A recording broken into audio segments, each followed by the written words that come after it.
Cela fait bien longtemps que les Africains accusent les dirigeants français d'être le support des djihadistes au Mali, au Burkina Faso et au Niger. Mais pourquoi les différents gouvernements successifs français n'ont-ils jamais porté plainte afin de faire la lumière sur ces campagnes dites de désinformation? Pour notre leader malien, la raison elle est simple, les djihadistes au Sahel sont des mercenaires à la solde de la France. Depuis l'assassinat du colonel Kadhafi par les forces de l'OTAN et de Nicolas Sarkozy, les négociations ont été engagées par des autorités françaises et les groupes armés de Benghazi, en Libye, qui résistaient contre les frappes impérialistes de cesser le combat et de venir s'installer au Sahel avec armes et bagages.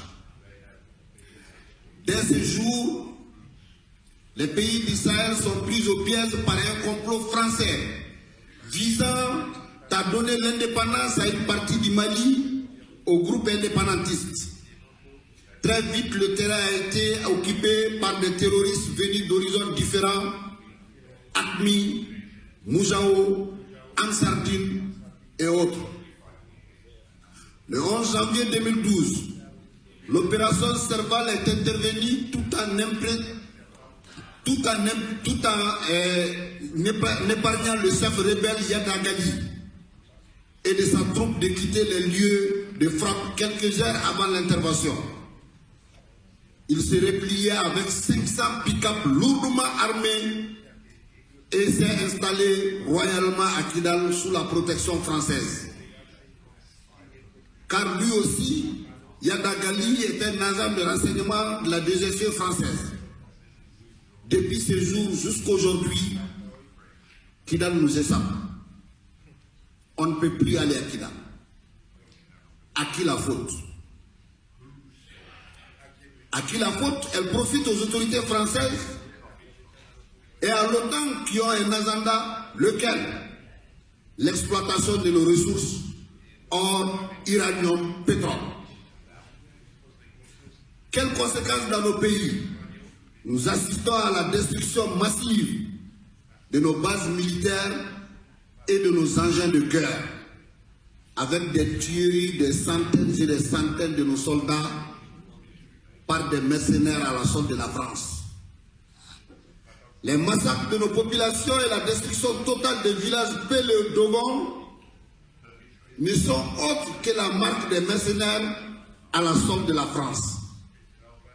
Les attaques ciblées dans nos écoles, au Burkina Faso, au Niger, au Mali, plus de 3000 écoles fermées, plus de 3 500 000 enfants du primaire et secondaire sont privés d'éducation. Elles visent à s'aimer la psychose et le chaos. Quelle est la stratégie adoptée par la France?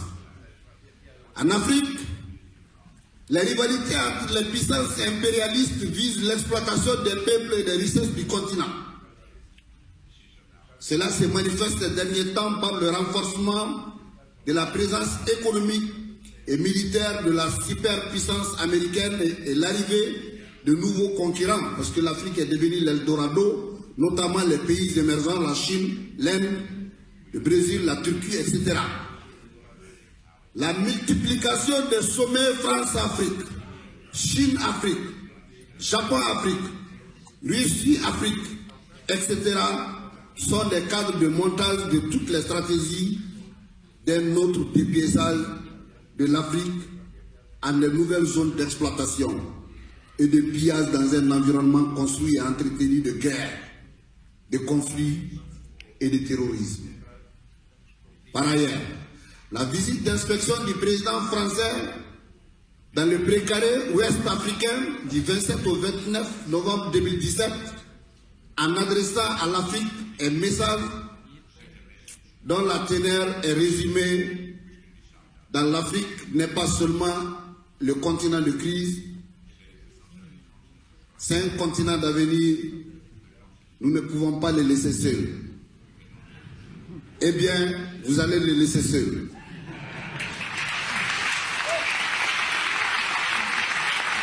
Et l'un des indicateurs de velléité, de rattrapage, de répartage de l'Afrique en zone d'influence et de conflit impérialiste. les peuples de la sous-région refusent la misère, l'exploitation de la bourgeoisie alliée à l'impérialisme international et développement des luttes de plus en plus massives pour le pain et la liberté. Notre système sécuritaire au Mali est contrôlé par la France. En effet, le brigadier général est le chef d'état-major des forces est le chef d'état-major des forces de la MINUSMA, c'est un Français. Le chef du bureau de la MINUSMA à Kidal est un Français. Le directeur général adjoint de la police de la MINUSMA est un Français. Le conseiller principal de la sécurité de la MINUSMA est un Français. Le premier responsable de la MINUSMA du Mali, le Tchadien Anadif, est de nationalité française. Oui. Eh bien, c'est vrai. Un conseiller spécialiste de la sécurité a été recruté par le président de la République du Mali et aussi un Français. Le terrorisme au Sahel est un mensonge d'État. Les autorités françaises disent tout sauf la vérité sur ce combat contre le terrorisme au Sahel. Ce qui se passe sur le terrain, ce sont des mercenaires à la solde de la France qui opèrent et qui sèment le chaos dans nos villages et villes. En réalité, le mensonge sur l'accident d'hélicoptère a pour but de camoufler les vraies causes réelles des 13 soldats tués récemment. D'où une véritable campagne médiatique et de récupération politique. Ça ne marchera pas parce que dans les jours à venir, nous allons mener nous-mêmes des investigations pour vous dire toute la vérité sur ce qui s'est passé.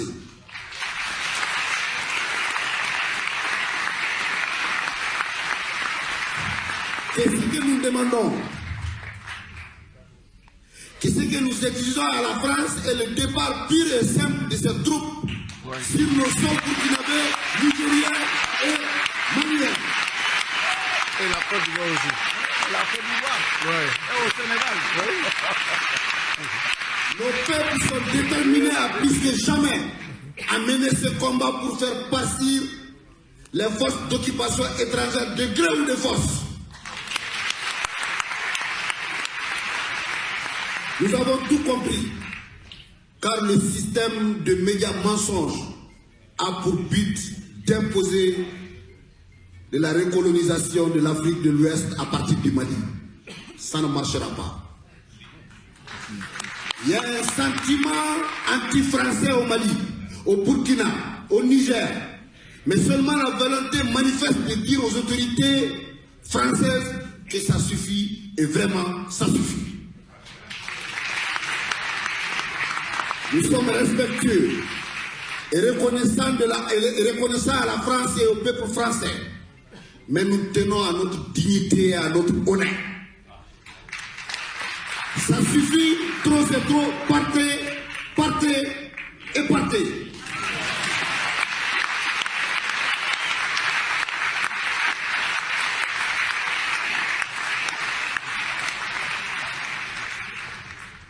Nous demandons à Emmanuel Macron de s'occuper de la France et de faire face aux vraies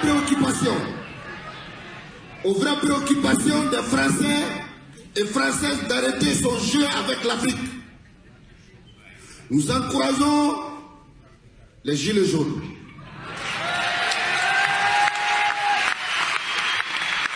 Nous encourageons vivement la grève générale du 5 qui sera déclenchée le 5 décembre. Continuez, résistez, ne lâchez rien. Le lendemain meilleur est permis.